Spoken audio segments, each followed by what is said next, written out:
Bueno, esta noche se presenta en Loja la segunda edición de un diccionario que se titula Diccionario del uso correcto del español en el Ecuador. Y es un diccionario que no es del uso solamente, sino de cómo emplear correctamente nuestra lengua. Ese diccionario surgió a partir de alrededor de 20 años de cooperación mía en Diario Hoy y Diario El Universo, con sendas columnas que se titulaban Lenguaje para Todos y Un Espacio para la Palabra, en donde yo respondía a dudas de los lectores o planteaba yo misma dudas idiomáticas para solventarlas y resolverlas de la mejor forma, ¿no? Tratando de que fueran unos artículos asequibles, amables, pero a la vez suficientemente sabios y profundos en lo que uno puede hacer, ¿no? Es mi especialidad es precisamente lenguaje y literatura. Yo estudié pedagogía con especialidad de lenguaje y literatura en la Universidad Católica del Ecuador, donde cuando me licencié comencé a ser profesora y fui profesora de la Universidad Católica durante cerca de 30 años. Renuncié para ir a un proyecto de educación con el Ministerio de Educación y el Banco Mundial. Luego fui invitada a dar cursos de literatura y de fonética española en la Universidad de Knoxville, en Tennessee. Y también he dado muchos cursos a los fines de semana en un proyecto que se llamaba, espero que dure todavía en la Universidad Católica de Guayaquil, Educación Continua. Ahí he dado cursos de corrección idiomática. De alguna manera, al enseñar, uno aprende. Yo creo que se aprende más de lo que uno puede enseñar y se va adquiriendo una experiencia y un sabor y una pasión por lo que se hace que efectivamente ayuda a que algo se sepa de un tema que es inagotable.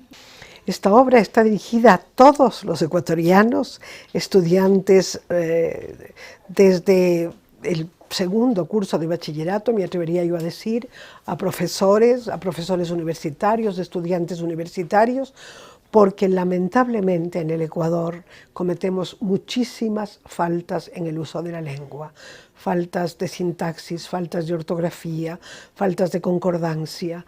Realmente es yo no sé cómo se ha deprimido tanto la enseñanza de la lengua en el Ecuador en los primeros años de primaria y secundaria, que es cuando se debe aprender el idioma propio para que sea la base del aprendizaje de otros idiomas. Ahora ya no hay profesional que solamente sepa un idioma. Es indispensable que un profesional domine al menos 2 y 3 y a veces 4 lenguas, como sucede en Europa. Entonces, sin el dominio del español es muy difícil que lleguemos a conocer a fondo otras lenguas. Hacer mi diccionario propiamente, recogiendo todo lo que yo había escrito en los diversos artículos que no eran sistemáticos, hacer propiamente el diccionario me llevó unos 7 años de trabajo sostenido, pero claro, no era un trabajo incesante porque tenía que alternar con mi cátedra. He sido profesora en la Universidad de Otavalo a mi regreso de Estados Unidos, desde el año en que se fundó, profesora de lenguaje y comunicación, y ahora he tenido el honor de ser nombrada rectora de la universidad. Bueno, hay muchas deficiencias en el uso del verbo haber, por ejemplo. El decir habemos o hubimos o hubieron, usar el verbo en plural cuando es un verbo impersonal, ¿no? En relación con la concordancia, por ejemplo, hay muchas fallas en la concordancia hipotética. Mucha gente dice, si yo tendría plata, me comprara un carro. Y la concordancia es, si yo tuviera plata, si yo tuviera dinero, me compraría un carro. Esto por decirle 2 que se me ocurren en este instante, o el uso ortográfico, el pésimo, digamos la mala ortografía, aunque decir mala ortografía es decir mala escritura correcta, ortografía es escritura correcta, es decir, la falta de ortografía de la preposición a, por ejemplo, o la inexistencia simplemente de la preposición que muchísimos periodistas, si escriben voy a hablar, no escriben la preposición a, simplemente ponen voy a hablar, voy a hacer, ¿no? Y la perífrasis es voy a hablar, voy a hacer, voy a meditar, voy a traer, pero sobre todo esto sucede con los verbos que comienzan por A. Entonces, muy arbitrariamente, con un sentido de libertad completamente erróneo, nuestros queridos periodistas escriben voy a hacer, sin poner la preposición. Otra cosa que es una falta realmente completamente reprochable, que yo jamás vi en mi infancia. Yo aprendí a escribir y a leer aquí en el Ecuador, luego estudié en España porque mi madre nos llevó allá, pero mis primeras letras las aprendí aquí, de las monjitas, en un colegio que verdaderamente nos enseñaban a escribir, a leer. Y bueno, hay faltas que entonces era inconcebible cometerlas. Por ejemplo, vamos a ser profesores. Vamos a ser profesores. A preposición sin H, ser del verbo ser, S-E-R. Pues yo he visto escrito vamos a ser profesores con H y con C. Bueno, es algo espeluznante, ¿no? Y yo creo que la extensión de la comunicación a través de los nuevos medios no favorece precisamente al buen uso del idioma, porque nuestros periodistas y nuestros comunicadores suelen salir de las universidades, con honrosas excepciones, con una enorme limitación en el uso del instrumento básico que es la lengua. Yo creo que hemos dado en las facultades de comunicación una importancia enorme a todo lo que significa Internet, a todo lo que significa radio y televisión. Y la escritura es aparte, es como si ya estuviera dada. En rigor, un muchacho de 18 años ya debería saber escribir.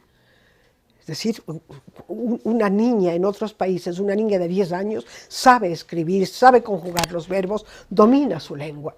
No en vano es nuestra lengua materna. Pero resulta que ahora salen de bachillerato y en las universidades, no sé si ocurre aquí, pero en general en las universidades tenemos que suplir en ortografía y en redacción y en estilo y composición y en la posibilidad de interpretar una lectura con absoluta corrección, todo lo que no hicieron los chicos en el bachillerato. Yo creo que no solamente hay que hacer un mea culpa y reconocer que nuestros profesores están perdiendo o interés o ilusión de enseñar, o nunca supieron de verdad ellos lo que enseñan, ¿no?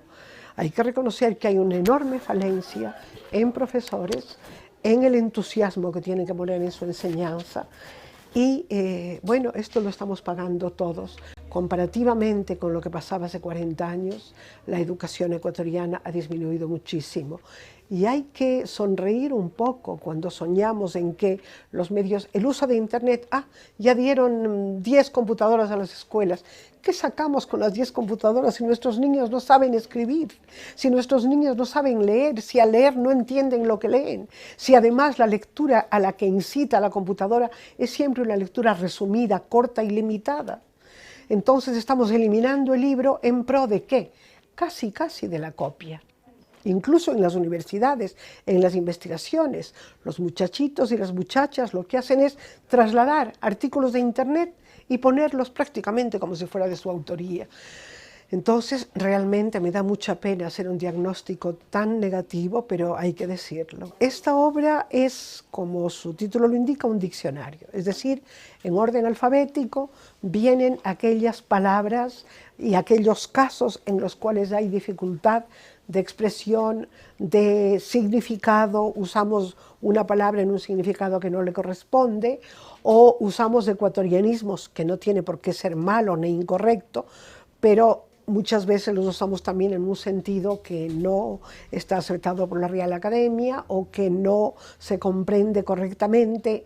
Recordemos que todas las palabras tienen sentido en un contexto, el contexto suele ser mal construido, entonces mi diccionario es un aporte de 7.500 artículos que tratan de solucionar las dudas de los lectores.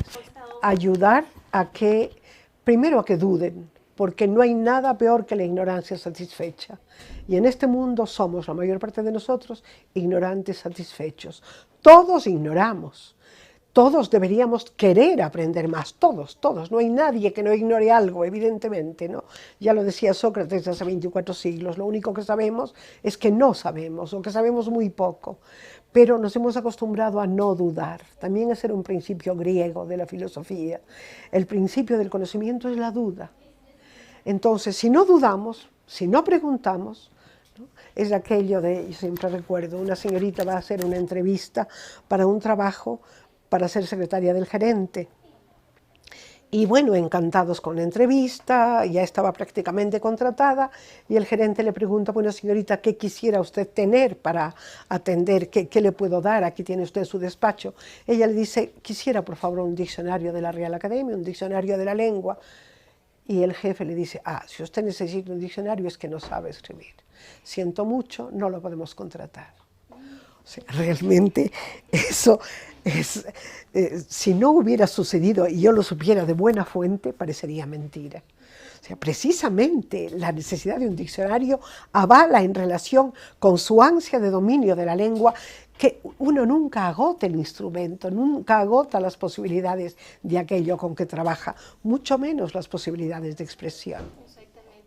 Bueno, unos 7.500 artículos, 7.600 y pico, 3 secciones, la primera es de léxico general, la segunda es una sección de verbos, porque hay muchas falencias en la conjugación, en la concordancia y en el uso correcto de los verbos, y la tercera es un conjunto de apéndices sobre concordancia verbal, sobre el uso de los tiempos verbales, sobre la acentuación, sobre el uso de mayúsculas. Estamos hablando de, si no recuerdo mal, no deben ser menos de 600 páginas. Pero eso no tiene que asustarnos, porque los artículos son cortos.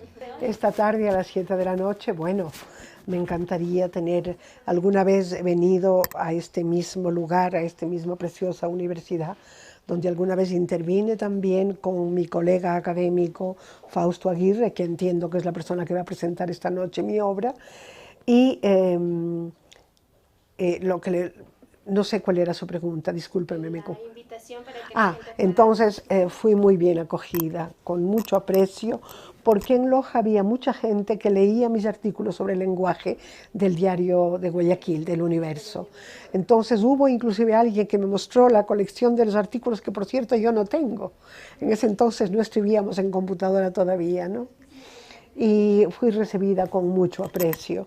Yo creo de verdad que este diccionario es un buen aporte, que puede perfeccionarse, puede completarse incesantemente, pero tal como está hecho en su segunda edición, que para un diccionario en el Ecuador es ya todo un éxito, yo creo que realmente es significativo y que creo que a la gente puede interesarle, y les ruego que vengan para que aprendan a dudar.